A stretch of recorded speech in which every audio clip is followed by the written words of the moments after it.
poursuit sur le site de Maluku, kilomètre 45, qui est la zone industrielle et commerciale qui a été mise en place et donc créée par le gouvernement il y a quelques années de ça déjà, pour la découvrir finalement, puisque le secteur privé congolais est très peu informé sur le sujet. Donc voilà, on a fait la démarche en partenariat avec le gouvernement, en accord avec le gouvernement, de venir sur place, voir ce qui avait été créé et donc s'informer.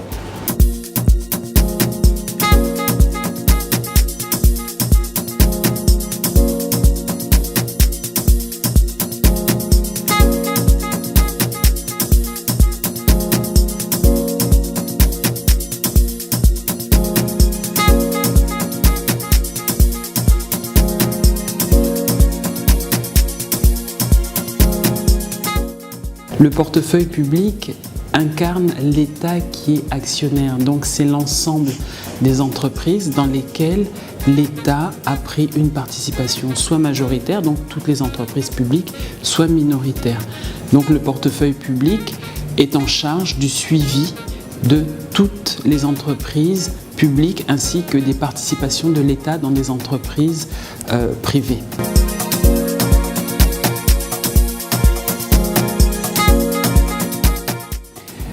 L'un des impératifs qui s'impose au Congo depuis un certain temps est celui de la diversification de l'économie, qui actuellement n'est fondée que sur le pétrole.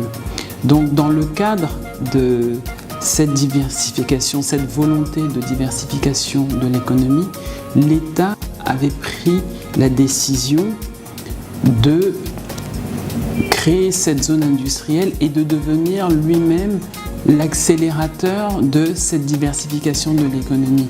Et c'est pour cette raison que, au niveau de l'État actionnaire, il avait été décidé donc de créer ces entreprises dont la principale vocation à Maluku est la fabrication des matériaux de construction. Avec le temps, les conditions économiques et financières ont changé pour l'État et nous nous retrouvons aujourd'hui au niveau de l'État avec des usines qui ont été construites, installées, implantées, qui sont en service, mais l'État n'ayant plus les moyens suffisants n'est pas en mesure de procéder à l'exploitation de ces entreprises. En gros, nous avons eu les moyens d'acquérir la voiture, mais aujourd'hui nous ne sommes plus en mesure de mettre le carburant dans ce véhicule, d'acheter les pièces de rechange, de payer le personnel et d'exploiter ce véhicule de façon à ce qu'il crée de la richesse. Donc aujourd'hui, au niveau de l'État, nous ne sommes plus en mesure, avec nos fonds propres, d'exploiter ces usines et de leur permettre d'atteindre l'objectif qui était le nôtre, à savoir la production nationale ici au Congo de matériaux de construction à des prix abordables pour l'ensemble des Congolais, l'emploi derrière, une production nationale, de la création de richesses, de la formation pour les Congolais. Et donc, dans ce contexte, nous sommes quelque part contraints de chercher des partenaires qui s'associent à nous et qui nous accompagnent, partenaires à la fois financiers, donc pour nous aider à mettre le carburant, payer les salaires, etc. Et techniques, des personnes qui connaissent véritablement les métiers qui se trouvent à l'usine, de façon à ce que nous puissions, ensemble avec ces partenaires, exploiter les usines.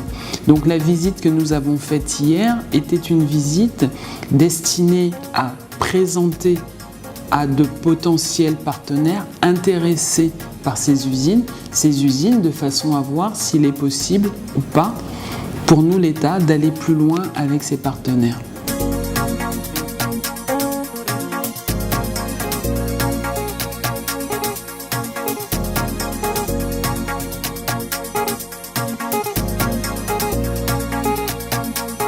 Les discussions ont commencé avec la directrice générale du portefeuille public pour voir comment Unicongo pouvait aider à trouver des entreprises capables de reprendre ces unités de production qui existent sur le site de Maluku.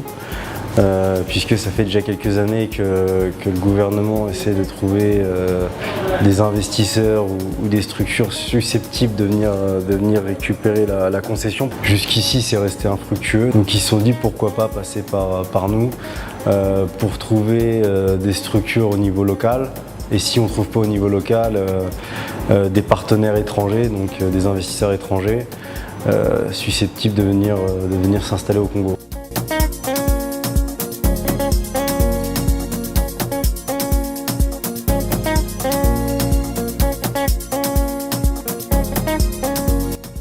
L'idée du MEDEF international nous est venue d'Unicongo. Il nous était impératif de trouver des partenaires.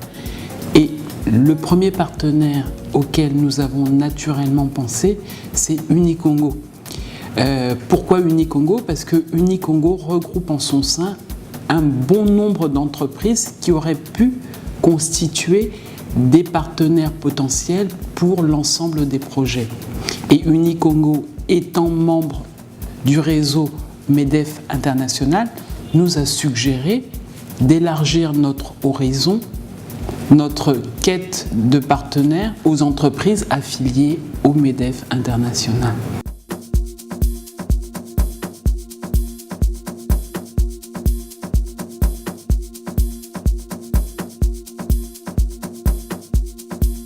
Ce que j'attends du MEDEF international, qu'il nous aide, nous, le gouvernement du Congo, à trouver les partenaires techniques et financiers susceptibles d'être intéressés tant par les usines de Maluku que par d'autres projets mis en œuvre au niveau du gouvernement.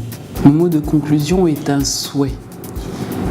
Le souhait que d'ici la fin de l'année 2018, quelques unités de production démarrent effectivement, qu'il y ait de l'emploi pour mes concitoyens et qu'on ait un début de production nationale. Merci.